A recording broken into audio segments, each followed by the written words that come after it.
Энэ дипломат албаны шалгалт авдаг юм байна.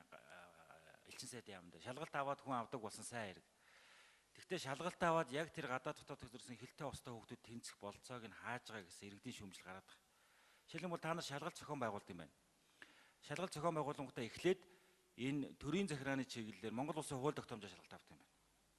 Тэгээд нөгөө орсон хүүхдүүдийг бүгдээрингийн унгаж хаяад тэгээд өөрсдийнхөө дотооддоо бэлдсэн хүүхдүүдэд тэнцүүлчихэд та эхний шалгалтын дээр тэнцээгүй гэдэг. Гэтэл нөгөө Испани хэлч байдаг юм уу, одоо Португал хэлч байдаг юм уу, эсвэл бид нар шаардлагатай хэлээр бэлдсэн хүүхдүүдэд болохоор та эхний шалгалтандаа тэнцээгүй юм чи дараачихт нь орох боломжгүй гэдэг. Тэгэд гадаад хэргийн яам дандаа хэл усны хувьд шаардлага хангахгүй зүгээр нэг аав унтай хүн ороод байна гэсэн ийм шүмжлэг эргэж тавьж байгаа байхгүй.